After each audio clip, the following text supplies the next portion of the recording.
अभी आप भाषा विज्ञान के जो पार्ट 1 आपने देखा था, उसमें भाषा परिवार को आपने देखा था मुख्य रूप से। अब जो द्वितीय पार्ट आप अभी सुन रहे हैं, इसमें इसके अंतर्गत भाषा प्रक्रिया को देख रहे हैं आप और ध्वनियों का वर्गीकरण देखेंगे, उच्चारण स्थान देखेंगे। इसके साथ-साथ ध्वनि संदर्भित जो नियम है कुछ, उनको आप देखते हैं और इसी में भारतीय आर्य भाषा जो है, उनके जो विभिन्न अवस्थाएं हैं, इनको देखते हैं। और इससे अगर प्रथम पार्ट से 2 प्रश्न आया है, तो द्वितीय पार्ट से आप मानकर चलिए जो कि 2 से 3 प्रश्न इससे भी आपको टकराते हैं। तो पहले हम देखते हैं जो कि भाषा प्रक्रिया क्या है। भाषा प्रक्रिया मतलब भाषा कैसे उच्चारित होता है और कैसे हम उसको समझते हैं। तो इसके लिए यद्यपि हम जाएंगे, पाणिनि शिक्षा पर भी हम जाएंगे, जिसकी जो अलग से भी 10-15 मिनट का लेक्चर दिया गया था, जिसमें कि लेक्चर नहीं था, वो केवल भाषा पाणिनि शिक्षा ही पूरा उच्चारण किया गया था, बीच-बीच में कमेंट दिया गया था, वो उपाधि है, उसको एक बार जरूर सुन लेंगे। यहाँ पर हम केवल जो बता रहे हैं भाषा प्रक्रिया को कैसे आप समझेंगे, तो भाषा प्रक्रिया को समझने के लिए बस इतना आप समझिए, आप श्रोता हैं, मैं वक्ता हूँ, या आप वक्ता हैं, मैं श्रोता हूँ। कैसे हम बोलते हैं और कैसे आप समझते हैं, या कैसे आप बोलते हैं, कैसे हम समझते हैं। तो इसको समझाने के लिए ये जो पाणिनि शिक्षाकार हैं, इन्होंने बहुत अच्छी तरह बताया है और उसको अगर आप ध्यान में रखते हैं, तो फिर आपको कहीं समस्या होती ही नहीं है। ये महाभाष्यकार क्या कहते हैं पहले कि यह भाषा क्या है, जो कि व्यक्त वाणी जो है उसको भाषा लेते हैं। अब वाणी व्यक्त कैसे होती है, तो इसके लिए पाणिनि शिक्षाकार बहुत अच्छी तरह चर्चा करते हैं। आत्मा बुद्ध्या समेत्यर्थान मनोयुंक्ते विवक्षया, अर्थात आत्मा बुद्धि के साथ जुड़ करके, अर्थात बुद्धि जो है वह आत्मा के साथ जुड़ करके कुछ देखने या सुनने आदि की इच्छा से आत्मा बुद्ध्या समेत्यर्थान, अर्थात उस अर्थ से संबद्ध होकर के मनोयुंक्ते विवक्षया, मन को प्रेरित करता है। वह बुद्धि जो है वह आत्मा से और वस्तुओं से जुड़ करके उसको देखने आदि की इच्छा से मन को प्रेरित करता है। आत्मा बुद्ध्या समेत्यर्थान मनोयुंक्ते विवक्षया, मन को जोड़ता है। विवक्षया मतलब विवक्षा की आदि बोलने की इच्छा से। फिर क्या होता है, मनः कायाग्निम आहंति, मनः कायाग्निम आहंति, मन जो है वो क्या करता है, कायाग्निम। आप जानते हैं कि अग्नि 3 प्रकार का होता है, एक जठराग्नि, एक होता है वाड़वाग्नि, एक होता है दावाग्नि। तो कह रहे हैं जो कि न तो यहाँ पर समुद्र की आग, जल की आग की बात हो रही है, न ही यहाँ पर जंगल की आग की बात हो रही है। यहाँ पर बात हो रही है शरीर के अंतर्गत जो आग है, अर्थात गर्मी है, कायाग्नि जो है उसकी बात हो रही है। तो करे मनः कायाग्नि, मन जो है कायाग्निम आहंति, वो शारीरिक शक्ति जो है, अर्थात शारीरिक कायिक अग्नि जो है उस पर प्रेशर बनाता है, उस पर दबाव डालता है। कायाग्निम आहंति, आहंति मतलब चोट पहुंचाता है, उसको दबाव डालता है।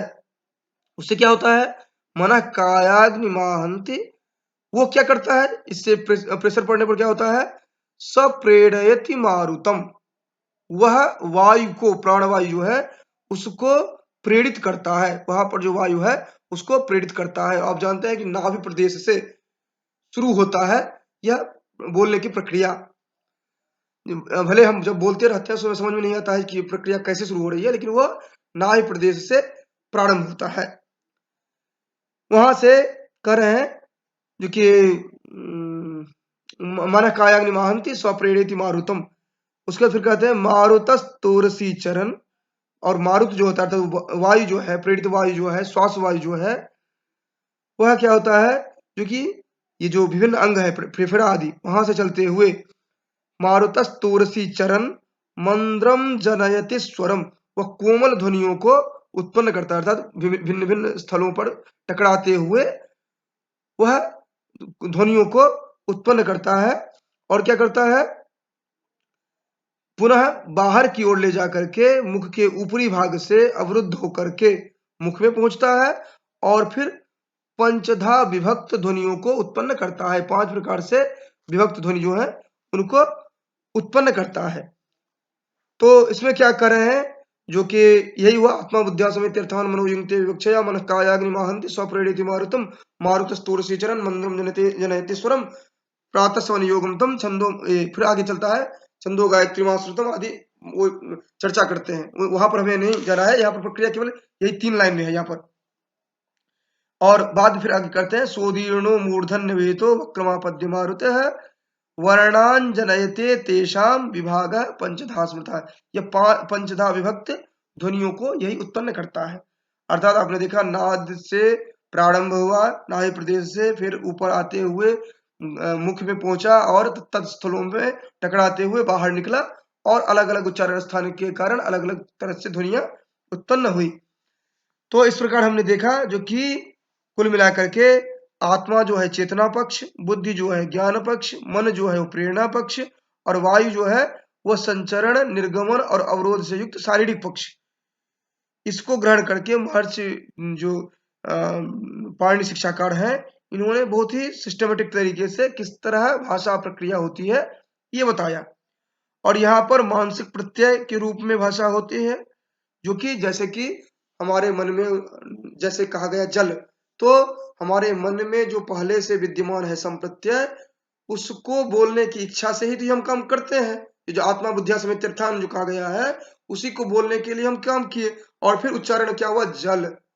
फिर आप कैसे समझे, तो हमारी जो वैखरी वाणी है उसको आप कर्ण के द्वारा सुने, फिर वो पहुंचा आपके मस्तिष्क में, वहां पर जाकर के आप वो ध्वनि जो है उसको आप डिकोडिंग करके आप उसका अर्थ समझे। जो क्या अर्थ समझे, जो आपके अंदर में पहले से स्फुट रूप में सॉफ्ट रूप में आपके अंदर में विद्यमान है जल, वो आप समझ पाए, तब जाकर के दोनों का तारतम्य बैठा तो जो मैंने कहा वो आप समझे। अगर ये नहीं हो पाता है तो फिर वो होता है मिसअंडरस्टैंडिंग।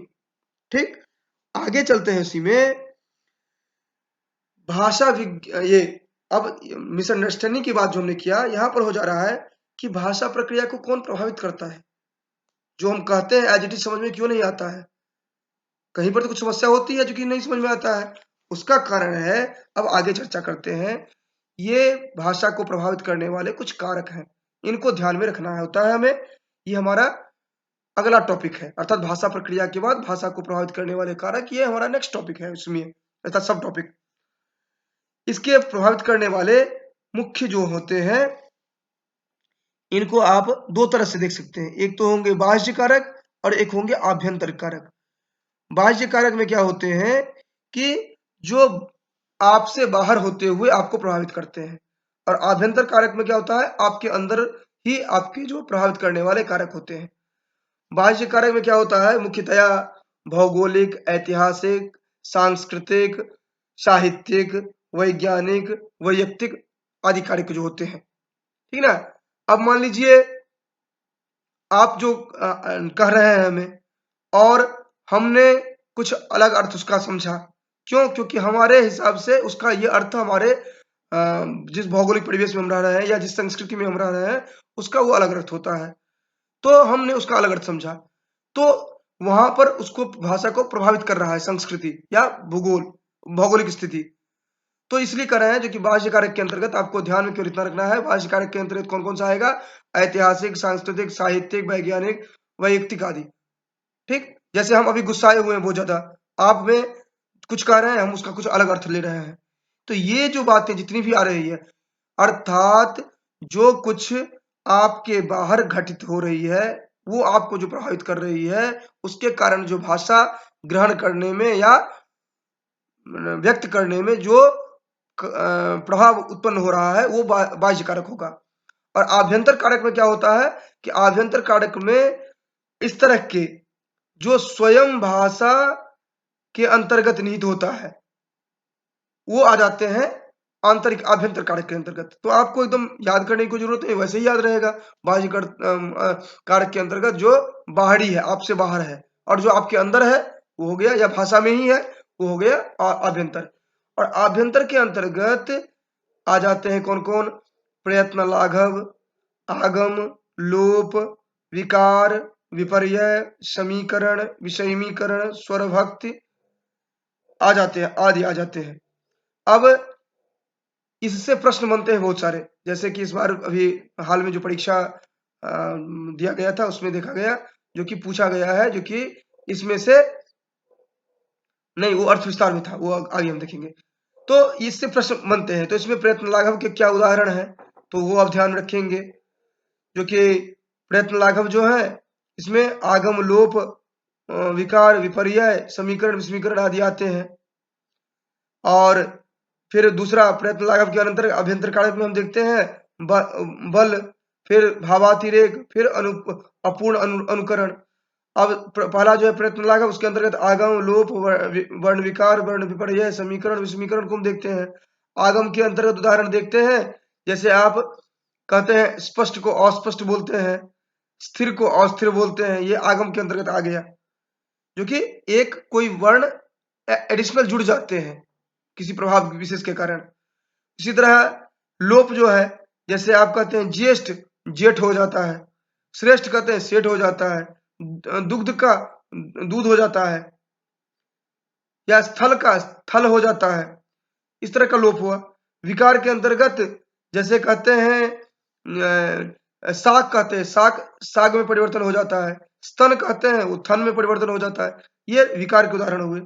विपर्यय में क्या होता है, जो कि पिशाच कह रहे हैं वो पिचास, इस तरह का जो उल्टा अर्थ उल्टा जो उसका प्रयोग होने लगता है, अर्थात जैसे पिशाच है, पिशाच पिचास रूप में जो आप देखने लगते हैं उनका वर्ण क्रम, ये विपर्यय का उदाहरण हो गया। इसी तरह समीकरण जो हुआ, दुग्ध का दूध हो जाना, कर्म का काम हो जाना, दूर्वा का दूब होना, ये समीकरण के अंतर्गत। विस्मीकरण के अंतर्गत काक को काग हो जाना, कंकण को कंगन हो जाना। ये एक चार्ट बना करके एक दो बार अभ्यास करेंगे तब समझ ध्यान में रहेगा। ये स्वर भक्ति का हो जाता है, जैसे भ्रम है तो भरम, स्वर भक्ति में टूट जाते हैं। प्राण है प्राण, स्मरण है सुमिरन। फिर आभ्यंतर कारक के अंतर्गत आप दूसरा जो देख रहे थे बल, बल के अंतर्गत हो जा रहा है, जो कि बल का संस्कृत में उदाहरण तो कम मिलता है, जैसे दो को उसमें एडिशनल जुड़ जाता है, जो कि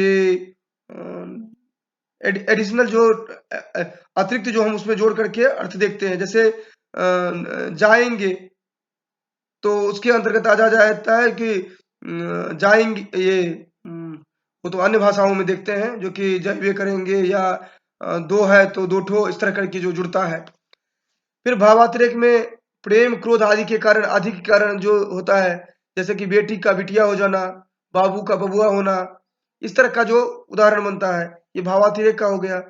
अपूर्व अनुकरण का, जो कि जैसे हम वकार का बकार उच्चारण होना, ये अपूर्व अनुकरण का उदाहरण हुआ।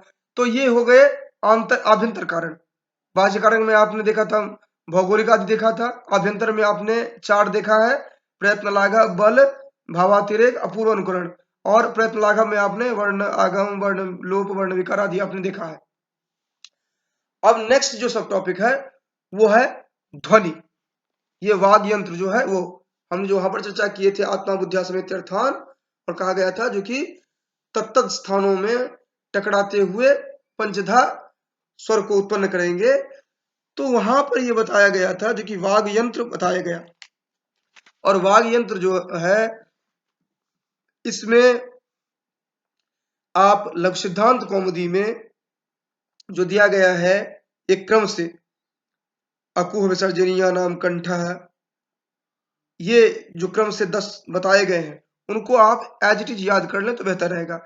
ये ध्वनि की जो चर्चा करते हैं, ध्वनि के उच्चारण स्थान की जो चर्चा करते हैं, इसमें नासिका, ओष्ठ, दांत, उसके बाद तालु, जिह्वामुली, उसके बाद मुख, फिर मुख विवर जो है वो, उसके बाद अधर, जिह्वा आदि जो है ये सभी आ जाते हैं। अब ध्वनि का वर्गीकरण अगर करते हैं तो किस किस आधार पर करते हैं, तो स्थान के आधार पर, प्रयत्न के आधार पर, आभ्यंतर प्रयत्न के आधार पर, बाह्य प्रयत्न के आधार पर, और करण के आधार पर। अब यहाँ पर देखते हैं ये भाषा प्रयत्न के आधार पर। अब यहाँ पर देखते हैं आप, जो कि स्थान के आधार पर अगर कहा जाए तो यहाँ पर कौन कौन से हैं, तो आप वही क्रम से ध्यान रखेंगे। अको विसर्जनीय नाम कंठः, इचुजसानाम तालु, ऋटुरसानाम मूर्धा, ऋतुलसानाम दंता, उपुपधमानीय नाम ओष्ठो, यमगणनानाम नासिका च, एदितो कंठ तालु, ओदोतो कंठोष्ठम, वकारस्य दंतोष्ठम, जिह्वामूलीय से जिह्वामूलम। ये आप 10 जो है इनको एज इट इज याद कर लीजिए, आपको ध्यान में रहेगा क्रम से। नहीं तो आप किसी तरह से भी याद रखेंगे तो आप भूलते रहेंगे।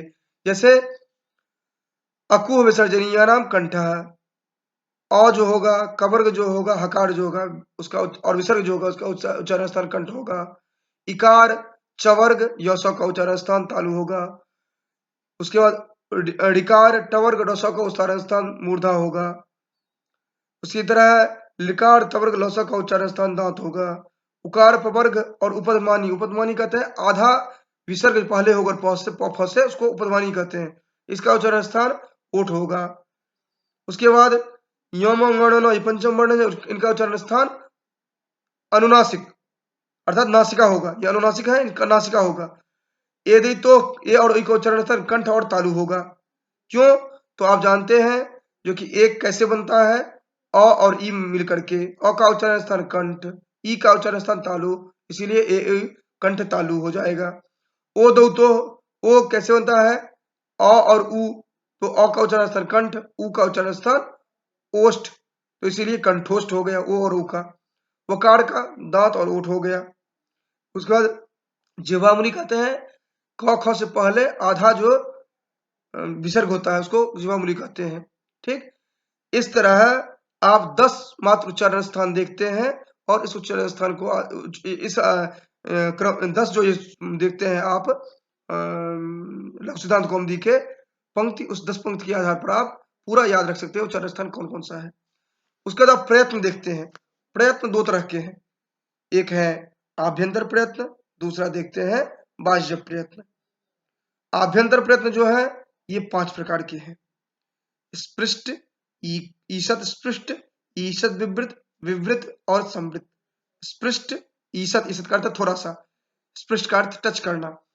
स्पृष्ट, ईषद स्पृष्ट, ईषद विवृत, विवृत और संवृत। ठीक, विवृत का अर्थ होता खुला होना, संवृत का अर्थ होता बंद होना। तो स्पृष्ट, ईषद स्पृष्ट, ईषद विवृत, विवृत और संवृत। स्पृष्ट जो है ये क से लेकर म तक कहा जाता है। स्पृष्ट को कादयो मावसाना स्पर्शाह कहा गया है, और स्पृष्ट प्रयत्नम स्पर्शानाम ये कहा गया है। इसी तरह ईषद विवृत जो है वो अंतस्थ को कहा गया है, और वो कौन कौन से हैं, यौर लव। ईषद विवृत ऊष्माणाम, ईषद विवृत किसको कहा गया, उष्मा को, और उष्मा में कौन कौन है, श श श ह। विवृत स्वर जितने भी उनको विवृत कहा गया है। और अ जो होता है प्रक्रिया दशा में वो समृद्ध होता है, नहीं तो सभी स्वर होते हैं विवृत। इसके बाद 5 आभ्यंतर प्रयत्न के बाद हम 11 बाह्य प्रयत्न को देखते हैं। उसमें विवार, संवार, श्वास, नाद, घोष, अघोष, अल्प प्राण, महाप्राण, उदात, अनुदात, स्वरित, ये देखते हैं। गिनती 11 है। खर जो होता है इसमें वो विवार, श्वास, घोष, सॉरी विवार, श्वास और अघोष होता है। खरो विवारा श्वासा अघोषाश्च। फिर नाद जो है इसमें ये हस जो है वो संवार, नाद, घोष के अंतर्गत आते हैं। और अल्प प्राण के अंतर्गत वर्ग के प्रथम, तृतीय, पंचम, ये ध्यान रखेंगे। वैसे ही अल्प प्राण जो होंगे वो कहते हैं वर्गानाम प्रथम, तृतीय, पंचमा, यणश्च, वर्ग के प्रथम, तृतीय, पांचवा और यण, ये अल्प प्राण होते हैं। महाप्राण के अंतर्गत दूसरा, चौथा और शल जो होते हैं महाप्राण होते हैं। फिर उदात, अनुदात, स्वरित की बात हम करते हैं तो ऊपरी भाग से जो उच्चारण होता है उसको उदात्त कहते हैं। नीच अधोभाग से जो उच्चरित होता है तालवादी उच्चारण स्थान के जो अधोभाग से उच्चरित होता है उसको अनुदात कहते हैं। जो सम उदात और अनुदात के मध्यवर्ती भाग से उत्पन्न होता है उसको आप स्वरित कहते हैं, समाहार स्वरित है। तो इस तरह आप ध्वनियों का वर्गीकरण देखते हैं सहजता से। अब अगर भेद की दृष्टि से देखा जाए तो इसमें एक महत्वपूर्ण आता है, एक महत्वपूर्ण का तो कम से कम हो जाए। अच्छा चलिए मैं करता हूँ इससे पर बात बाद में करता हूँ, ठीक है ना, क्योंकि सभी अभी होल्ड पर हैं तो ठीक नहीं है। ठीक ठीक है, प्रणाम। हाँ हाँ, तो अभी तक हमने बाह्य प्रयत्न तक देख लिया था। अब बाह्य प्रयत्न से आगे हम अगला टॉपिक जो हम देख रहे हैं वह ध्वनियों के भेद। तो ध्वनियों के भेद के अंतर्गत, तो इसके अंतर्गत हम देख रहे थे जो मुख्य रूप से ध्वनि का वर्गीकरण तो हमने स्वर और व्यंजन में देखा था, जो कि अच्छा स्वरा कहते हैं, उसके बाद जो है वो व्यंजन में आते हैं। उसके साथ साथ जो स्वर का वर्गीकरण होता है उसमें भी आपने अलग अलग देखा था, जिसमें कि विवृत, अर्धविवृत, समवृत आदि को देखा था। और इसके साथ साथ कुछ जो विशेष है, जो परीक्षा की दृष्टि से हमें ध्यान में रखना होता है, वो है अग्रस्वर, मध्यस्वर, पश्चस्वर। ये तीन जो है बहुत विशेष होते हैं और ये किसके आधार पर निर्धारित किए जाते हैं? क्योंकि जिह्वा के अग्र भाग से जो उच्चारित होते हैं, जिह्वा के मध्य भाग से जो उच्चारित होते हैं, जिह्वा के पश्चिमी भाग से जो उच्चारित होते हैं, इनके आधार पर स्वर को तीन प्रकार से बांटा गया है और ये परीक्षा में बहुतों बार पूछा जाता है। ये अग्रस्वर है, ये पश्चस्वर है, ये मध्यस्वर है। तो आप ध्यान रखेंगे, ई ई ए ऐ ये है अग्रस्वर, ई ई ए ऐ ये अग्रस्वर है, अ जो है ये मध्य स्वर है, ठीक। और उ उ ओ औ और आ जो है ये पश्च स्वर है। अर्थात इसको याद रखने के लिए बहुत सहजता सा है, ई ई ए ऐ ये अग्र स्वर, सिर्फ अ ये मध्य स्वर और उ ओ औ तथा आ ये हो गए पश्च स्वर। इनको ध्यान में रखेंगे। उसकी हाँ, अग्र, मध्य और पश्च। पश्च पश्च मतलब पश्चिमी, पीछे वाले भाग से। अग्र, मध्य, पश्च। अग्र से ई ई सॉरी ई ई ए ऐ और मध्यवर्ती जो होंगे वो अ होंगे, सिर्फ अ। और पश्च जो होंगे वो हो जाएंगे उ ओ औ और आ। इसको याद ऐसे ही एज इट इज रखेंगे क्योंकि ये प्रश्न डायरेक्ट पूछा जाता है, जो कि इसमें से कौन सा अग्र है कौन सा पश्च है, इस तरह का डायरेक्ट पूछा जाता है। इसके बाद ये तो जिह्वा की दृष्टि से हमने देखा, कुछ जिह्वा की ऊंचाई की दृष्टि से आप विवृत अर्धविवृत आदि को देखा था। उसके बाद इसमें अगर देखा जाए जो कि विवृत की बात की जाए, अर्धविवृत की, समवृत की बात की जाए, तो इसमें देखते हैं हम विवृत जो होता है वह ए औ होता है, अर्धविवृत ई होता है, उ जो होता है समवृत होता है, ए जो होता है अर्धविवृत होता है। इसको याद नहीं रखना है, ये परीक्षा में हमने इस तरह का उदाहरण नहीं देखा, लेकिन अग्र मध्य पश्च वाला हमने बार बार देखा है, इस कारण से उसकी चर्चा हमने विशेष रूप से कर ली है। उसके बाद ओष्ठ की दृष्टि से भी प्रसृत, वर्तुल, अर्धवर्तुल की बात आती है, तो इसकी भी परीक्षा में विशेष हमने नहीं देखा है, इस कारण से इसको भी हमने चर्चा कर रहे हैं, क्योंकि जितनी चर्चा करेंगे उतना कंफ्यूजन होगा। अभी केवल हम केवल ध्यान में रखा है, जो कि जिह्वा के उठने की दृष्टि से, अर्थात अग्र पश्च मध्य को ध्यान में रखा है। उसके बाद हम मात्रा की दृष्टि से देखते हैं कि मात्रा की दृष्टि से भी जरूरी होता है। उसके लिए हम जानते हैं एक मात्रो हवे द्रस्यो द्विमात्रो दीर्घ उच्यते त्रिमात्रस्तु प्लुतो ज्ञेयो व्यंजनम चार्धमात्रिकम। ये हमने देखा है, जो कि एक मात्रा वाला जो होगा वो ह्रस्व होगा, द्विमात्रा वाला दीर्घ कहा जाएगा, तीन मात्रा वाला प्लुत कहा जाएगा और व्यंजन जो होगा आधा मात्रा वाला कहा जाता है। इसके बाद व्यंजन का वर्गीकरण अगर देखें तो व्यंजन के वर्गीकरण स्पर्श, ये कुल 8 आभ्यंतर प्रयत्न जो है उसकी उसी के आधार पर हम करते हैं इनके, जो कि स्पर्श, स्पर्श संघर्षी, संघर्षी, पार्श्विक, लुंठित, उपक्षिप्त, अंतस्थ, इस तरह करके हम देखते हैं। लेकिन आप ध्यान में रखेंगे स्पर्श किनको कहा जाता है, तो कादयो मावसाना स्पर्शा, क से लेकर म तक जो है इनको स्पर्श कहा जाता है, ठीक। और ये कंठ से ओष्ठ पर्यंत के भाग से उच्चारित होते हैं। उसके बाद संघर्षी जो है इनको ध्यान में रख लेंगे, क्योंकि संघर्षी भी कभी कभार पूछा जाता है। संघर्षी व्यंजन जो है छ छ ज झ, ये स्पर्श संघर्षी है, ठीक। स्पर्श संघर्षी कौन कौन है? छ छ ज झ, ये स्पर्श संघर्षी है, क्लियर कट ध्यान में रखेंगे। फिर संघर्षी जो है, संघर्षी के अंतर्गत हम देखते हैं ये श, श, स, तीनों स और ज, ठीक। संघर्षी में तीनों स और ज, और स्पर्श संघर्षी में हम च छ ज देखते हैं, अर्थात ज दोनों में आ रहा है। इसका पार्श्विक में ल देख रहे हैं हम, फिर वहीं पर लुंठित में र को देख रहे हैं, और उक्षिप्त में ढ को देख रहे हैं। पार्श्विक, लुंठित और उक्षिप्त जो है उसमें क्रम से ल ड ढ ये देख रहे हैं, ठीक। और अंतस्थ जो है उनको तो आप जानते ही हैं, य व जो है ये अंतस्थ में आ जा रहे हैं। य व र वैसे आते हैं अंतस्थ में, लेकिन अर्धस्वर जो कहा जाता है य व को कहा जाता है, ये भी प्रश्न बनता है। अंतस्थ जो है वो य व को कहा जाता है, और पार्श्विक, लुंठित, उक्षिप्त में आ जाते हैं ल, र और ड़, ठीक, या ढ। और अनुनासिक में आप जानते हैं मुख सहित नासिका से जिनका उच्चारण होता है उनको अनुनासिक कहा जाता है। उसमें न या पंचम वर्ण जो है वो आते हैं, ठीक। हालांकि अनुनासिक में और भी बहुत सारे आ सकते हैं, लेकिन मुख्य रूप से आप देखते हैं अनुनासिक में ये पंचम वर्ण जो है इनको देखते हैं, ठीक।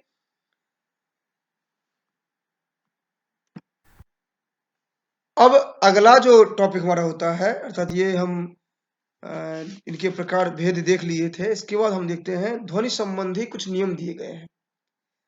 ध्वनि संबंधी जो नियम दिए गए हैं इसके लिए एक क्रम से आप ध्यान रखेंगे, जो कि पहले 4-5 नियम हम देखते हैं। एक तो ग्रिम नियम, ग्रासमान नियम, वर्नर नियम, तालव्य नियम, मूर्धन्य नियम, ये हम 5-7 नियम देखते हैं, सॉरी 5 नियम देखते हैं। इसमें मुख्य रूप से ग्रिम नियम जो है उनको हम मुख्य रूप से देखते हैं।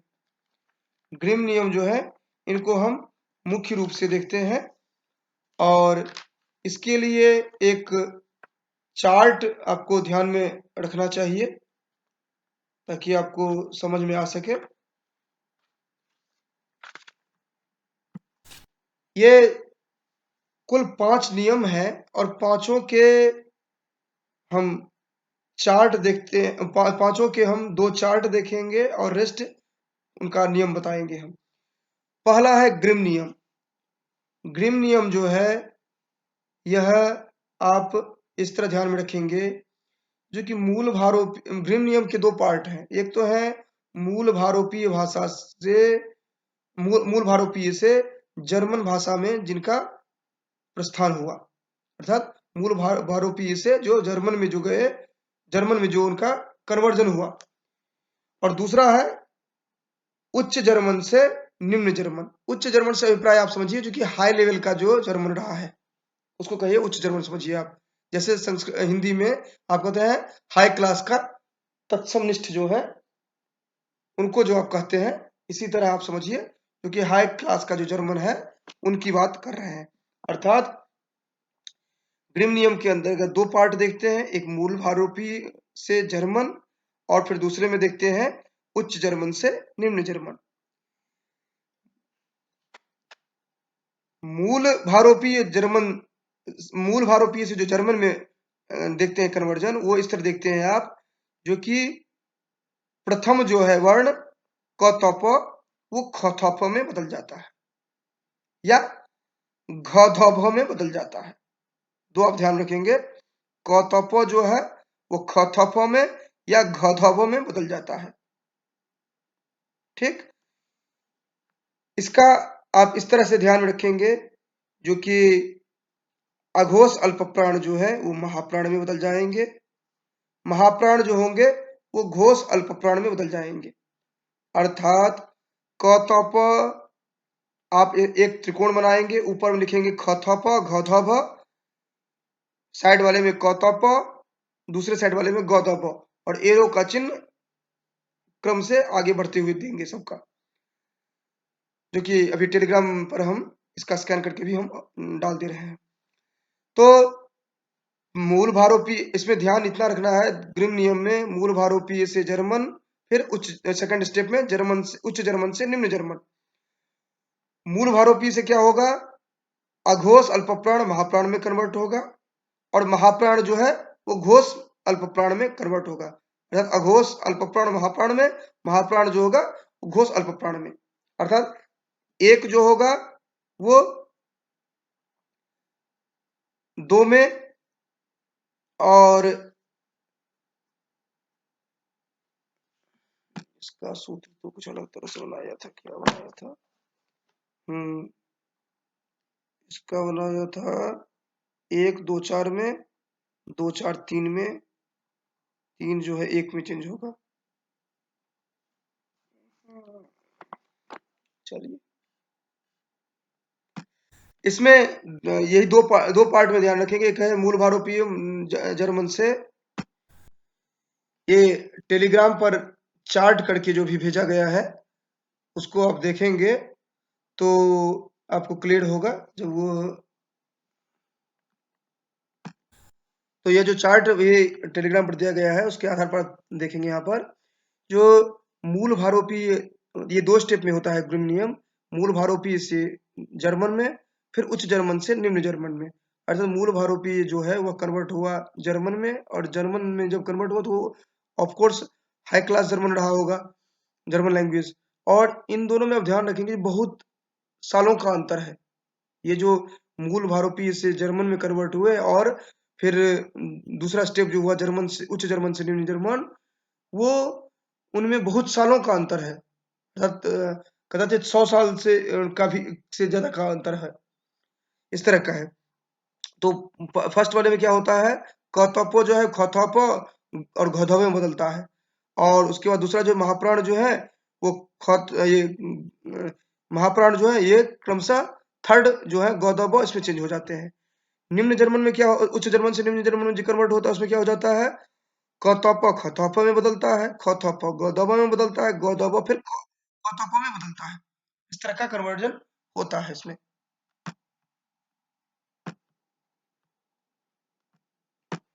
तो इसके बाद निम्न जर्मन में आपने समझ लिया, जो कि कथप खथप में, खथप गौदब में, अर्थात एक जो है 2 में, 2 जो है 3 में, 3 जो है 1 में बदलता है। फर्स्ट स्टेप में क्या हो रहा है, एक जो है 2 4 में बदलता है, 2 4 जो है 3 में बदलता है। लेकिन उच्च जर्मन से निम्न जर्मन में जब जाता है तो उसमें एक जो है 2 में बदलता है, 2 जो है 3 में बदलता है, 3 जो है वह 1 में बदलता है। ये हो गया ग्रिम नियम। एक प्रश्न बनता है जो कि ग्रिम नियम में सुधार किसने किया? तो अगला आएगा जो कि ग्रिम के बाद जो आएंगे वही तो करेंगे ना। तो ग्रासमान आते हैं, तो ग्रासमान ने किया, ये क्लियर कट उत्तर आपको ध्यान रखना चाहिए। तो ग्रासमान ग्रिम नियम में संशोधन करते हुए कह रहे हैं, इसके लिए केवल एक लाइन ध्यान में रखना है, 2 निकटवर्ती जो महाप्राण ध्वनियां जो है वो एक साथ नहीं रहेंगी। निकटवर्ती महाप्राण ध्वनियां एक साथ नहीं रहेंगी, वो प्रथम जो है वो अल्प प्राण हो जाएंगी। ग्रासमान इतना ही कहते हैं। और उदाहरण इसका है, भभूबा जो है वो बभूबा बन जाता है, या धाधारा जो होगा वो दाधारा बन जाएगा। ये मुख्य रूप से ये 2 ही महत्वपूर्ण है ध्वनि नियम में। लेकिन इसके साथ साथ आप अन्य को भी जान लीजिए। वर्णन नियम जो है वो कहते हैं जो कि यदि बलाघात पूर्ववर्ती स्वर पर होगा तो कौतप जो है खौतप होगा, अगर परवर्ती पर होगा तो गौदब होगा। अर्थात कौतप से खौतप होगा या गौदब होगा, वो कंडीशनल बनाते हैं वर्णर। और ये जो तालव्य जो है, तालव्य कह रहे हैं कंठ तथा कंठोष्ठ के बाद अगर तालव्य हो तो वह तालव्य हो जाएगा। भारत ईरानी भाषा में ये ऐसा होता है। तो ये जो एक एक लाइन में इनको ऐसे ही याद ही कर लेना है। वैसे इस तरह के प्रश्न लगभग नहीं देखे जाते हैं, लेकिन फिर भी आप ध्यान में रख सकते हैं अगर याद रखना चाहें। मूर्धन्य जो है वो कहते हैं ड या ल के बाद तवर्ग हो तो टवर्ग, तवर्ग हो और तो मूल टवर्ग मूल भाषा का अधिकार हटेगा, और वहां पर ये मूर्धन्य ही हो जाएगा। अर्थात ल या ड या ल के बाद जो अगर तवर्ग होगा तो वो टवर्ग हो जाएगा, इस तरह का। इसी तरह अब लास्ट पार्ट जो हमारा आता है, अर्थात ये जो 5 हमने देखा नियम, उसमें प्रथम 2 नियम जो है उनको विशेष रूप से ध्यान रखना है। रेस्ट जो है आप सामान्य रूप से समझ लीजिए। अब लास्ट जो हमारा भाषा विज्ञान का टॉपिक सब टॉपिक बचता है वो है प्राचीन भारतीय भाषा। ये भारतीय भाषा जो है इनकी 3 अवस्थाएं हैं। इनमें 3 ही अवस्थाएं हैं, इनको ध्यान रखना है। प्राचीन भारतीय आर्य भाषा, मध्यकालीन आर्य भाषा और आधुनिक कालीन जो आर्य भाषा है इनको, और इनका समय जो है एज इट इज वैसे याद कर लेंगे। किस तरह याद करेंगे? एक है 1500 बीसी से 500 एडी, दूसरा है 500 एडी से 1000 एडी, और तीसरा है 1000 एडी से आज तक। ये इसको एज इट इज याद कर लेंगे। प्राचीन, मध्य, आधुनिक भारतीय आर्य भाषा, तीन अवस्थाएं हैं। प्राचीन जो है 1500 बीसी से 1500 एडी, और दूसरा जो मध्यकालीन है वो है 500 से 1000 एडी, और तीसरा जो है वह 1000 से अद्यतन। अर्थात ये जो प्रथम जो है 2000 सालों का है, दूसरा जो है 500 सालों का, और उसके बाद जो है वो 1000 साल से लेकर के अभी तक तो चल रहा है। तो इस तरह ये दो पार्ट में जो आपने देखा है इसको, भाषा विज्ञान को, इससे अतिरिक्त एक भी प्रश्न आपको परीक्षा में नहीं मिलने चाहिए। अभी आप भाषा विज्ञान के जो पार्ट 1 आपने देखा था उसमें भाषा परिवार को आपने देखा था मुख्य रूप से। अब जो द्वितीय पार्ट आप अभी सुन रहे हैं इसमें इसके अंतर्गत भाषा प्रक्रिया को देख रहे हैं आप, और ध्वनियों का वर्गीकरण देखेंगे, उच्चारण स्थान देखेंगे, इसके साथ साथ ध्वनि संदर्भित जो नियम है कुछ उनको आप देखते हैं, और इसी में भारतीय आर्य भाषा जो है उनके जो विभिन्न अवस्थाएं हैं इनको देखते हैं। और इससे अगर प्रथम पार्ट से 2 प्रश्न आया है तो द्वितीय पार्ट से आप मानकर चलिए जो कि 2 से 3 प्रश्न इससे भी आपको टकराते हैं। तो पहले हम देखते हैं जो कि भाषा प्रक्रिया क्या है। भाषा प्रक्रिया मतलब भाषा कैसे उच्चारित होता है और कैसे हम उसको समझते हैं। तो इसके लिए यद्यपि हम जाएंगे पाणिनि शिक्षा पर भी हम जाएंगे, जिसकी जो अलग से भी 10-15 मिनट का लेक्चर दिया गया था, जिसमें कि लेक्चर नहीं था, वो केवल भाषा पाणिनि शिक्षा ही पूरा उच्चारण किया गया था, बीच बीच में कमेंट दिया गया था, वो उपाधि है, उसको एक बार जरूर सुन लेंगे। यहाँ पर हम केवल जो बता रहे हैं भाषा प्रक्रिया को कैसे आप समझेंगे, तो भाषा प्रक्रिया को समझने के लिए बस इतना आप समझिए, आप श्रोता हैं, मैं वक्ता हूँ, या आप वक्ता हैं, मैं श्रोता हूँ। कैसे हम बोलते हैं और कैसे आप समझते हैं, या कैसे आप बोलते हैं कैसे हम समझते हैं। तो इसको समझाने के लिए ये जो पाणिनि शिक्षाकार हैं इन्होंने बहुत अच्छी तरह बताया है, और उसको अगर आप ध्यान में रखते हैं तो फिर आपको कहीं समस्या होती ही नहीं है। ये महाभाष्यकार क्या कहते हैं पहले कि यह भाषा क्या है, जो कि व्यक्त वाणी जो है उसको भाषा लेते हैं। अब वाणी व्यक्त कैसे होती है, तो इसके लिए पाणिनि शिक्षाकार बहुत अच्छी तरह चर्चा करते हैं। आत्मा बुद्ध्या समेत्यर्थान मनोयुंक्ते विवक्षया, अर्थात आत्मा बुद्धि के साथ जुड़ करके, अर्थात बुद्धि जो है वह आत्मा के साथ जुड़ करके कुछ देखने या सुनने आदि की इच्छा से, आत्मा बुद्ध्या समेत्यर्थान, अर्थात उस अर्थ से संबद्ध होकर के, मनोयुंक्ते विवक्षया, मन को प्रेरित करता है। वह बुद्धि जो है वह आत्मा से और वस्तुओं से जुड़ करके उसको देखने आदि की इच्छा से मन को प्रेरित करता है।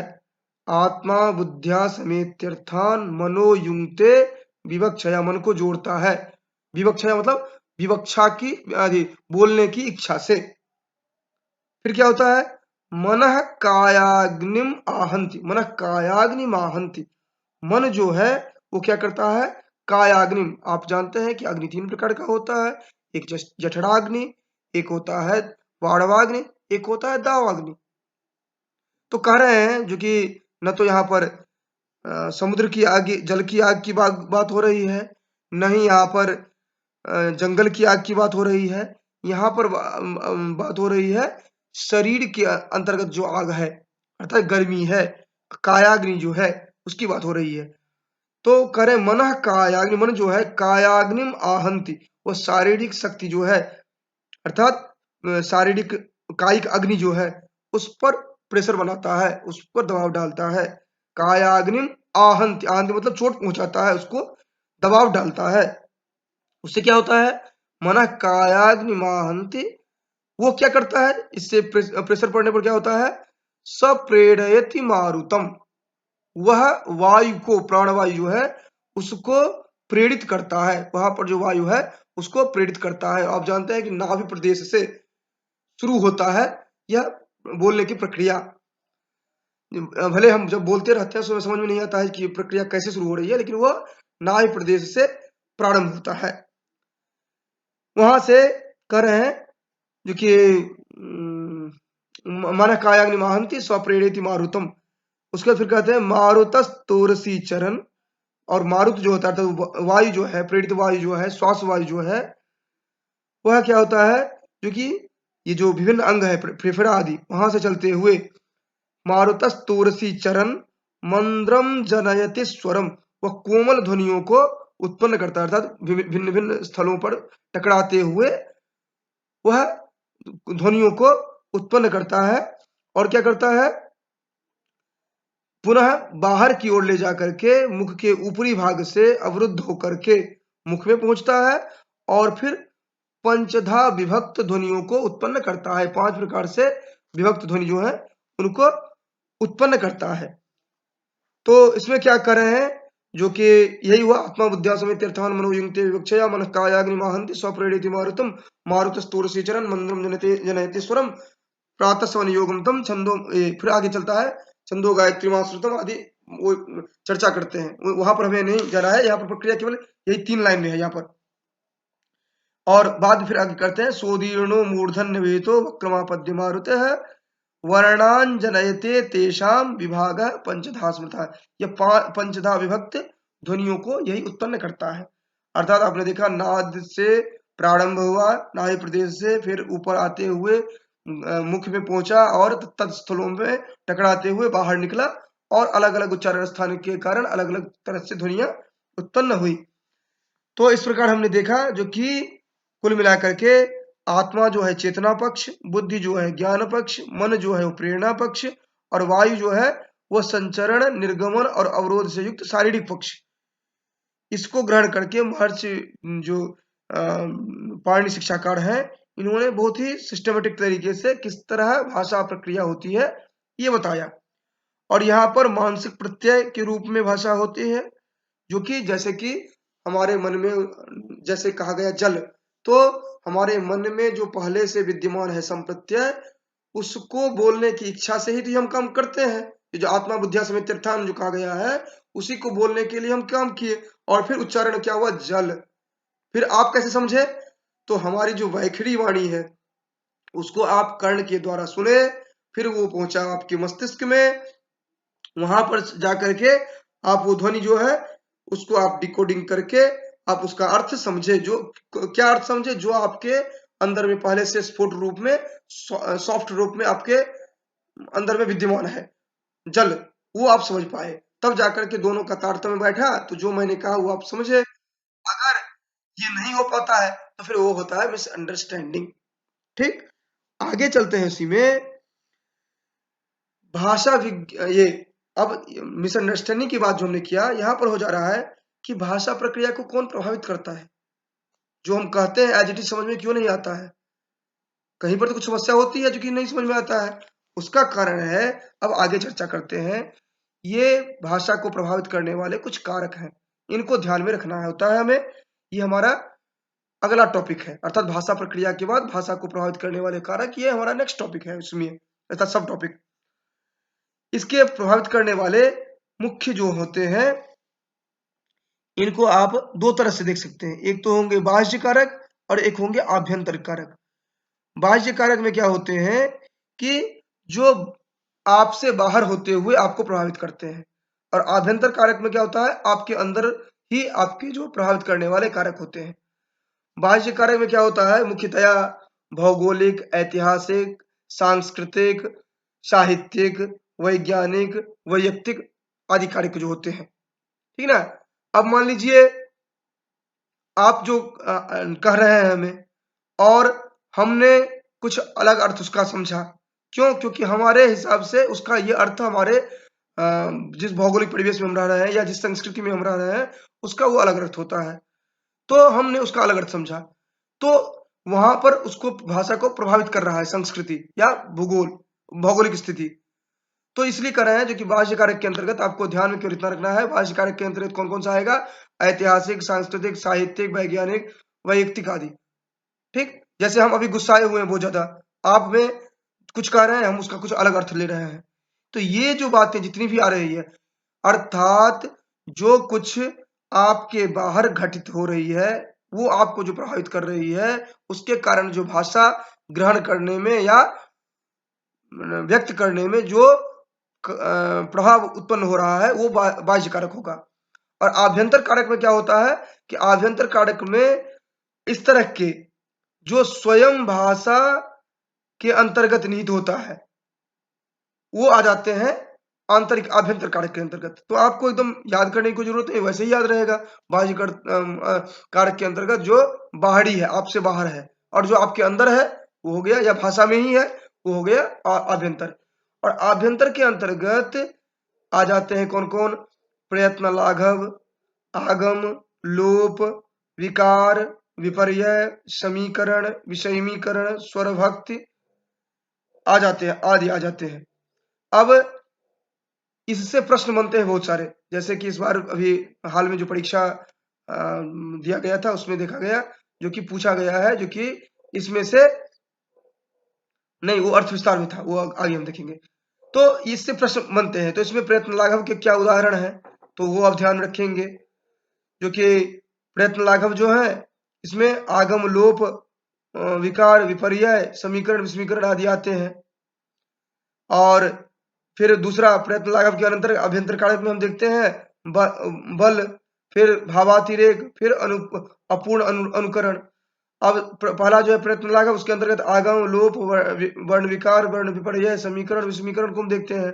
आगम के अंतर्गत उदाहरण देखते हैं, जैसे आप कहते हैं स्पष्ट को अस्पष्ट बोलते हैं, स्थिर को अस्थिर बोलते हैं, ये आगम के अंतर्गत आ गया, जो कि एक कोई वर्ण एडिशनल जुड़ जाते हैं किसी प्रभाव विशेष के कारण। इसी तरह लोप जो है, जैसे आप कहते हैं ज्येष्ठ, जेठ हो जाता है, श्रेष्ठ कहते हैं सेठ हो जाता है, दुग्ध का दूध हो जाता है, या स्थल का स्थल हो जाता है, इस तरह का लोप हुआ। विकार के अंतर्गत जैसे कहते हैं साग, कहते हैं साग, साग में परिवर्तन हो जाता है, स्तन कहते हैं वो थन में परिवर्तन हो जाता है, ये विकार के उदाहरण हुए। विपर्यय में क्या होता है, जो कि पिशाच कह रहे हैं वो पिचास, इस तरह का जो उल्टा अर्थ, उल्टा जो उसका प्रयोग होने लगता है, अर्थात जैसे पिशाच है, पिशाच पिचास रूप में जो आप देखने लगते हैं उनका वर्ण क्रम, ये विपर्यय का उदाहरण हो गया। इसी तरह समीकरण जो हुआ, दुग्ध का दूध हो जाना, कर्म का काम हो जाना, दूर्वा का दूब होना, ये समीकरण के अंतर्गत। विस्मीकरण के अंतर्गत काक को काग हो जाना, कंकण को कंगन हो जाना। ये एक चार्ट बना करके एक दो बार अभ्यास करेंगे तब समझ ध्यान में रहेगा। ये स्वर भक्ति का हो जाता है, जैसे भ्रम है तो भरम, स्वर भक्ति में टूट जाते हैं। प्राण है प्राण, स्मरण है सुमिरन। फिर आभ्यंतर कारक के अंतर्गत आप दूसरा जो देख रहे थे बल, बल के अंतर्गत हो जा रहा है, जो कि बल का संस्कृत में उदाहरण तो कम मिलता है, जैसे दो को उसमें एडिशनल जुड़ जाता है, जो कि एडिशनल जो अतिरिक्त जो हम उसमें जोड़ करके अर्थ देखते हैं, जैसे जाएंगे तो उसके अंतर्गत आ जाता है कि जाएंगे, ये वो तो अन्य भाषाओं में देखते हैं, जो कि जय करेंगे, या दो है तो दो ठो, इस तरह करके जो जुड़ता है। फिर भावातिरेक में प्रेम, क्रोध आदि के कारण, आदि के कारण जो होता है, जैसे कि बेटी का बिटिया हो जाना, बाबू का बबुआ होना, इस तरह का जो उदाहरण बनता है, ये भावातिरेक का हो गया। अपूर्व अनुकरण का, जो कि जैसे हम वकार का बकारोच्चारण होना, ये अपूर्व अनुकरण का उदाहरण हुआ। तो ये हो गए आभ्यंतर कारण। बाह्य कारण में आपने देखा था भौगोलिक आदि देखा था, आभ्यंतर में आपने चार्ट देखा है, प्रयत्न लाघव, बल, भावातिरेक, अपूर्व अनुकरण। और प्रयत्न लाघव में आपने वर्ण आगम, वर्ण लोप, वर्ण विकार आदि आपने देखा है। अब नेक्स्ट जो सब टॉपिक है वो है ध्वनि। ये वाग यंत्र जो है वो हमने जो वहां पर चर्चा किए थे आत्मा बुद्धिया समेत अर्थान, और कहा गया था जो कि तत्त स्थानों में टकराते हुए पंचधा स्वर को उत्पन्न करेंगे। तो वहां पर यह बताया गया था जो कि वाग यंत्र बताया गया, और वाग यंत्र जो है इसमें आप लघु सिद्धांत कौमुदी में जो दिया गया है एक क्रम से अकुह विसर्जनीय नाम कंठ, ये जो क्रम से 10 बताए गए हैं उनको आप एज इट इज याद कर लें तो बेहतर रहेगा। ये ध्वनि की जो चर्चा करते हैं, ध्वनि के उच्चारण स्थान की जो चर्चा करते हैं, इसमें नासिका, ओष्ठ, दांत, उसके बाद तालु, जिह्वामुली, उसके बाद मुख, फिर मुख विवर जो है वो, उसके बाद अधर, जिह्वा आदि जो है ये सभी आ जाते हैं। अब ध्वनि का वर्गीकरण अगर करते हैं तो किस किस आधार पर करते हैं, तो स्थान के आधार पर, प्रयत्न के आधार पर, आभ्यंतर प्रयत्न के आधार पर, बाह्य प्रयत्न के आधार पर और करण के आधार पर। अब यहाँ पर देखते हैं ये बाह्य प्रयत्न के आधार पर। अब यहाँ पर देखते हैं आप जो कि स्थान के आधार पर अगर कहा जाए तो यहाँ पर कौन कौन से हैं, तो आप वही क्रम से ध्यान रखेंगे। अको विसर्जनीय नाम कंठ, इचुजसानाम तालु, ऋटुरसानाम मूर्धा, ऋतुलसानाम दंता, उपपधमानीय नाम ओष्ठो, यमगणनानाम नासिका च, एदितो कंठ तालु, ओदोतो कंठोष्ठम, वकारस्य दंतोष्ठम, जिह्वामूली से जिह्वामूलम। ये आप 10 जो हैं इनको एज इट इज याद कर लीजिए, आपको ध्यान में रहेगा क्रम से। नहीं तो आप किसी तरह से भी याद रखेंगे तो आप भूलते रहेंगे। जैसे अकुह विसर्जनीय नाम कंठ, अ जो होगा, कवर्ग जो होगा, हकार जो होगा उसका और विसर्ग जो होगा उसका उच्चारण स्थान कंठ होगा। इकार चवर्ग यौसौ का उच्चारण स्थान तालु होगा।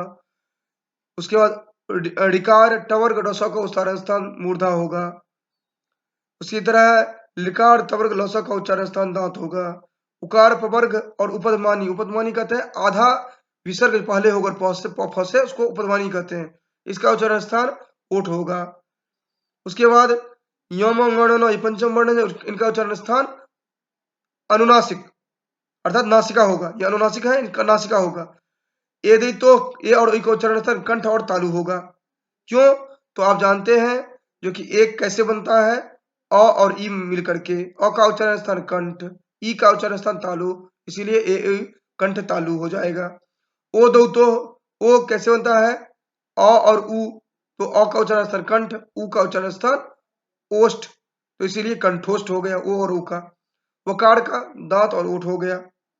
उसके बाद जिह्वामुनि कहते हैं क ख से पहले आधा जो विसर्ग होता है उसको जिह्वामुनि कहते हैं। ठीक, इस तरह आप 10 मात्र उच्चारण स्थान देखते हैं और इस उच्चारण स्थान को इस 10 जो देखते हैं आप लघु सिद्धांत कौमुदी के पंक्ति, उस 10 पंक्ति के आधार पर आप पूरा याद रख सकते हैं उच्चारण स्थान कौन कौन सा है। उसके बाद आप प्रयत्न देखते हैं। प्रयत्न 2 तरह के हैं, एक है आभ्यंतर प्रयत्न, दूसरा देखते हैं बाह्य प्रयत्न। आभ्यंतर प्रयत्न जो है ये 5 प्रकार के हैं। स्पृष्ट, ईषद स्पृष्ट, ईषद विवृत, विवृत और संवृत। स्पृष्ट, ईषद, ईषद का अर्थ थोड़ा सा, स्पृष्ट का अर्थ टच करना। स्पृष्ट, ईषद स्पृष्ट, ईषद विवृत, विवृत और संवृत। ठीक, विवृत का अर्थ होता खुला होना, संवृत का अर्थ होता बंद होना। तो स्पृष्ट, ईषद स्पृष्ट, ईषद विवृत, विवृत और संवृत।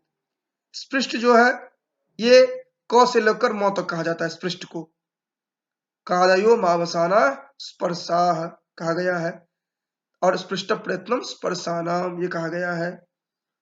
इसी तरह ईषद विवृत जो है वो अंतस्थ को कहा गया है, और वो कौन कौन से हैं, यौर लव।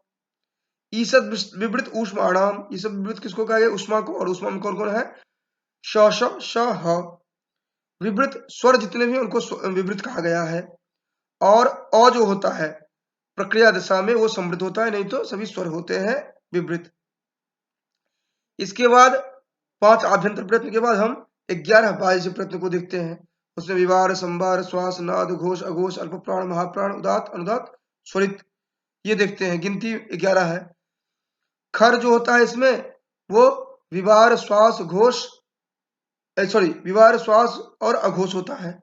खरो विवारा श्वासा अघोषाश्च। फिर नाद जो है इसमें ये हस जो है वो संवार नाद घोष के अंतर्गत आते हैं। और अल्प प्राण के अंतर्गत वर्ग के प्रथम तृतीय पंचम, ये ध्यान रखेंगे। वैसे ही अल्प प्राण जो होंगे वो कहते हैं वर्गानाम प्रथम तृतीय पंचमा यणश्च, वर्ग के प्रथम तृतीय पांचवा और यण ये अल्प प्राण होते हैं। महाप्राण के अंतर्गत दूसरा चौथा और शल जो होते हैं महाप्राण होते हैं। फिर उदात अनुदात स्वरित की बात हम करते हैं तो ऊपरी भाग से जो उच्चारण होता है उसको उदात कहते हैं। नीच अधोभाग से जो उच्चरित होता है तालवाद उच्चारण स्थान के जो अधोभाग से उच्चरित होता है उसको अनुदात कहते हैं। जो सम उदात और अनुदात के मध्यवर्ती भाग से उत्पन्न होता है उसको आप स्वरित कहते हैं, समाहार स्वरित है। तो इस तरह आप ध्वनियों का वर्गीकरण देखते हैं सहजता से। अब अगर भेद की दृष्टि से देखा जाए तो इसमें एक महत्वपूर्ण आता है, हाँ हाँ, तो अभी तक हमने बाह्य प्रयत्न तक देख लिया था। अब बाह्य प्रयत्न से आगे हम अगला टॉपिक जो हम देख रहे हैं वह ध्वनियों के भेद। तो ध्वनियों के भेद के अंतर्गत, तो इसके अंतर्गत हम देख रहे थे जो मुख्य रूप से ध्वनि का वर्गीकरण तो हमने स्वर और व्यंजन में देखा था, जो कि अच्छा स्वरा कहते हैं, उसके बाद जो है वो व्यंजन में आते हैं। उसके साथ साथ जो स्वर का वर्गीकरण होता है उसमें भी आपने अलग अलग देखा था, जिसमें कि विवृत, अर्धविवृत, समवृत आदि को देखा था। और इसके साथ साथ कुछ जो विशेष है जो परीक्षा की दृष्टि से हमें ध्यान में रखना होता है वो है अग्रस्वर, मध्य स्वर, पश्च स्वर। ये तीन जो है बहुत विशेष होते हैं और ये किसके आधार पर निर्धारित किए जाते हैं? क्योंकि जिह्वा के अग्र भाग से जो उच्चरित होते हैं, जिह्वा के मध्य भाग से जो उच्चरित होते हैं, जिह्वा के पश्चिमी भाग से जो उच्चरित होते हैं, इनके आधार पर स्वर को तीन प्रकार से बांटा गया है। और ये परीक्षा में बहुतों बार पूछा जाता है, ये अग्रस्वर है, ये पश्च स्वर है, ये मध्य स्वर है। तो आप ध्यान रखेंगे ई ई ए ऐ ये है अग्रस्वर, ई ई ए ऐ ये अग्रस्वर है, अ जो है ये मध्य स्वर है, ठीक। और उ उ ओ औ और आ जो है ये पश्च स्वर है। अर्थात इसको याद रखने के लिए बहुत सहजता सा है, ई ई ए ऐ ये अग्र स्वर, सिर्फ अ ये मध्य स्वर, और उ ओ औ तथा आ ये हो गए पश्च स्वर। इनको ध्यान में रखेंगे। उसकी हाँ अग्र, मध्य और पश्च। पश्च पश्च मतलब पश्चिमी, पीछे वाले भाग से। अग्र, मध्य, पश्च। अग्र से ई ई सॉरी ई ई ए ऐ, और मध्यवर्ती जो होंगे वो अ होंगे, सिर्फ अ। और पश्च जो होंगे वो हो जाएंगे उ ओ औ और आ। इसको याद ऐसे ही एज इट इज रखेंगे क्योंकि ये प्रश्न डायरेक्ट पूछा जाता है, जो कि इसमें से कौन सा अग्र है कौन सा पश्च है, इस तरह का डायरेक्ट पूछा जाता है। इसके बाद ये तो जिह्वा की दृष्टि से हमने देखा, कुछ जिह्वा की ऊंचाई की दृष्टि से आप विवृत अर्धविवृत आदि को देखा था।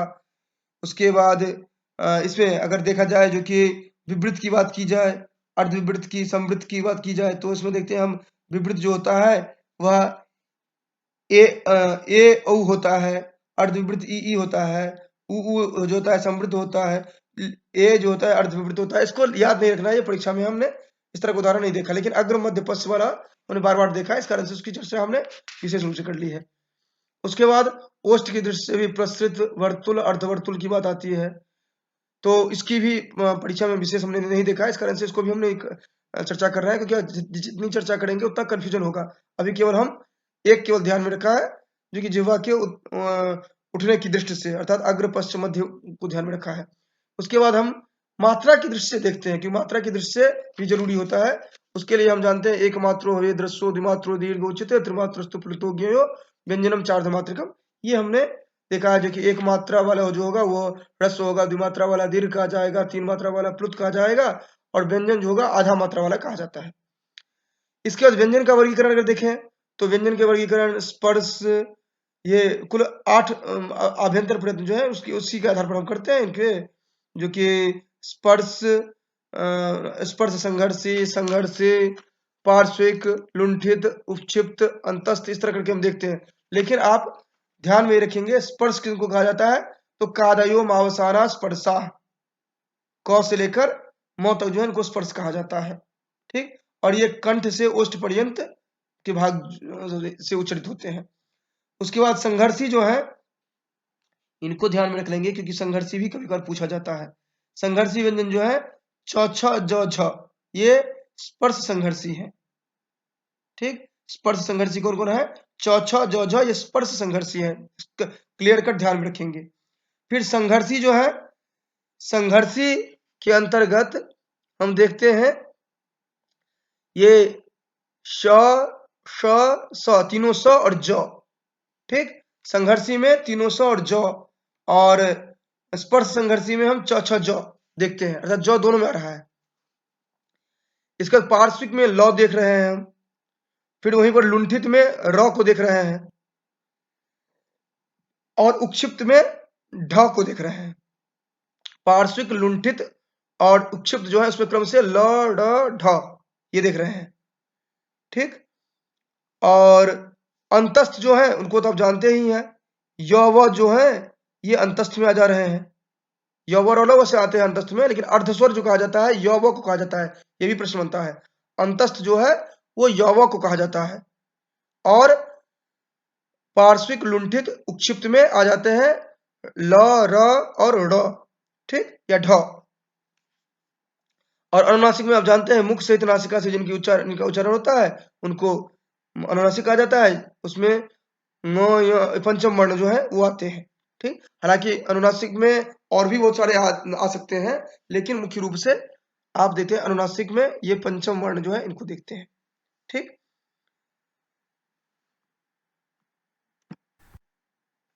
अब अगला जो टॉपिक हमारा होता है, अर्थात ये हम इनके प्रकार भेद देख लिए थे, इसके बाद हम देखते हैं ध्वनि संबंधी कुछ नियम दिए गए हैं।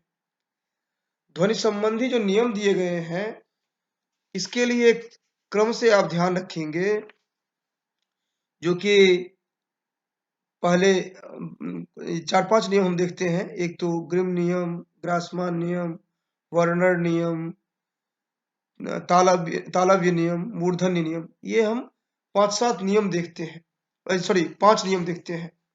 इसमें मुख्य रूप से ग्रिम नियम जो है उनको हम मुख्य रूप से देखते हैं। ग्रिम नियम जो है इनको हम मुख्य रूप से देखते हैं, और इसके लिए एक चार्ट आपको ध्यान में रखना चाहिए ताकि आपको समझ में आ सके। ये कुल 5 नियम हैं, और पांचों के हम चार्ट देखते हैं, पांचों के हम 2 चार्ट देखेंगे और रेस्ट उनका नियम बताएंगे हम। पहला है ग्रिम नियम।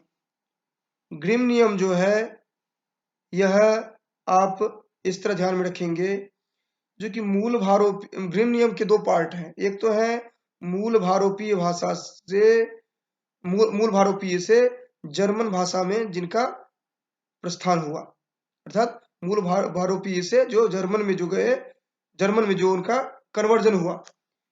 और दूसरा है उच्च जर्मन से निम्न जर्मन। उच्च जर्मन से अभिप्राय आप समझिए जो कि हाई लेवल का जो जर्मन रहा है उसको कहिए उच्च जर्मन समझिए आप। जैसे हिंदी में आप कहते हैं हाई क्लास का तत्समनिष्ठ जो है उनको जो आप कहते हैं, इसी तरह आप समझिए क्योंकि हाई क्लास का जो जर्मन है उनकी बात कर रहे हैं। अर्थात ग्रिम नियम के अंतर्गत 2 पार्ट देखते हैं, एक मूल भारोपी से जर्मन, और फिर दूसरे में देखते हैं उच्च जर्मन से निम्न जर्मन। मूल भारोपीय से जो जर्मन में देखते हैं कन्वर्जन, वो इस तरह देखते हैं आप, जो कि प्रथम जो है वर्ण क त प वो ख थ प में बदल जाता है, या घ ध भ में बदल जाता है। 2 आप ध्यान रखेंगे, क त प जो है वो ख थ प में या घ ध भ में बदल जाता है। ठीक, इसका आप इस तरह से ध्यान रखेंगे, जो कि अघोष अल्प प्राण जो है वो महाप्राण में बदल जाएंगे, महाप्राण जो होंगे वो घोष अल्प प्राण में बदल जाएंगे। अर्थात क त प आप एक त्रिकोण बनाएंगे, ऊपर में लिखेंगे ख थ प घ ध भ, साइड वाले में क त प, दूसरे साइड वाले में ग द भ, और एरो का चिन्ह क्रम से आगे बढ़ते हुए देंगे सबका, जो कि अभी टेलीग्राम पर हम इसका स्कैन करके भी हम डाल दे रहे हैं जर्मन से। ये टेलीग्राम पर चार्ट करके जो भी भेजा गया है उसको आप देखेंगे तो आपको क्लियर होगा जब वो, तो ये जो चार्ट ये टेलीग्राम पर दिया गया है उसके आधार पर देखेंगे यहाँ पर जो मूल भारोपीय, ये 2 स्टेप में होता है ग्रिम नियम, मूल भारोपीय से जर्मन में, फिर उच्च जर्मन से निम्न जर्मन में। अर्थात मूल भारोपीय जो है वह कन्वर्ट हुआ जर्मन में, और जर्मन में जब कन्वर्ट हुआ तो of course high class German रहा होगा, जर्मन लैंग्वेज। और इन दोनों में आप ध्यान रखेंगे बहुत सालों का अंतर है। ये जो मूल भारोपीय से जर्मन में कन्वर्ट हुए और फिर दूसरा स्टेप जो हुआ जर्मन से उच्च जर्मन से निम्न जर्मन, वो उनमें बहुत सालों का अंतर है, कदाचित 100 साल से काफी से ज्यादा का अंतर है, इस तरह का है। तो फर्स्ट वाले में क्या होता है, कथप जो है खथप और घधव में बदलता है, और उसके बाद दूसरा जो महाप्राण जो है वो ये महाप्राण जो है ये क्रमशः थर्ड जो है गौदब इसमें चेंज हो जाते हैं। निम्न जर्मन में क्या, उच्च जर्मन से निम्न जर्मन में जो कन्वर्ट होता है उसमें क्या हो जाता है, कथप खथप में बदलता है, खथप गौदब में बदलता है, गौदब फिर कथप में बदलता है। इस तरह का कन्वर्जन होता है इसमें।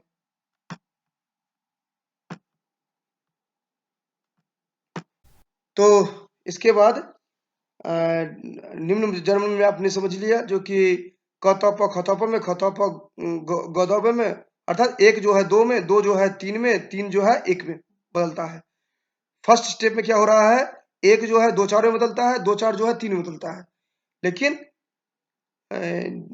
उच्च जर्मन से निम्न जर्मन में जब जाता है तो उसमें एक जो है 2 में बदलता है, 2 जो है 3 में बदलता है, 3 जो है वह 1 में बदलता है। ये हो गया ग्रिम नियम। एक प्रश्न बनता है जो कि ग्रिम नियम में सुधार किसने किया, तो अगला आएगा जो कि ग्रिम के बाद जो आएंगे वही तो करेंगे ना। तो ग्रासमान आते हैं, तो ग्रासमान ने किया, ये क्लियर कट उत्तर आपको ध्यान रखना चाहिए। तो ग्रासमान ग्रिम नियम में संशोधन करते हुए कह रहे हैं, इसके लिए केवल एक लाइन ध्यान में रखना है, 2 निकटवर्ती जो महाप्राण ध्वनियां जो है वो एक साथ नहीं रहेंगी, निकटवर्ती महाप्राण ध्वनियां एक साथ नहीं रहेंगी, वो प्रथम जो है वो अल्प प्राण हो जाएंगी। ग्रासमान इतना ही कहते हैं।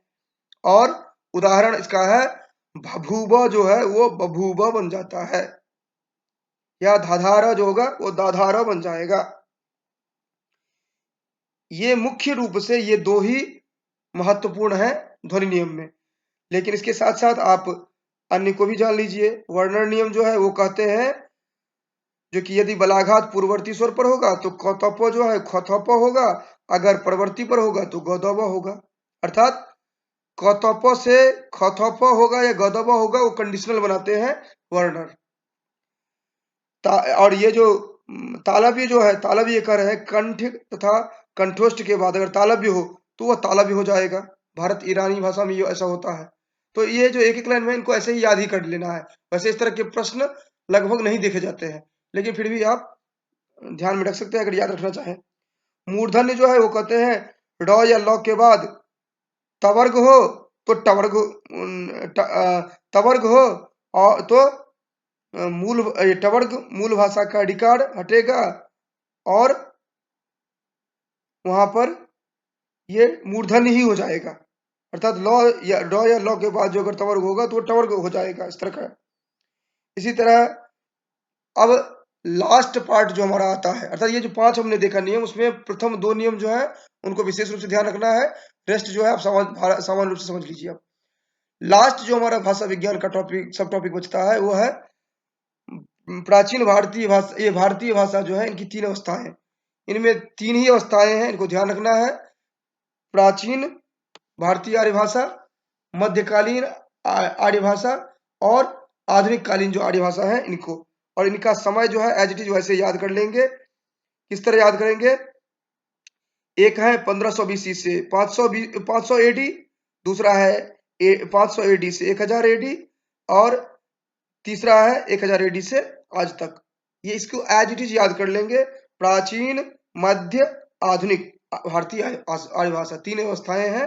प्राचीन जो है 1520 से 500 एडी, और दूसरा जो मध्यकालीन है वो है 500 से 1000 एडी, और तीसरा जो है वह 1000 से अद्यतन।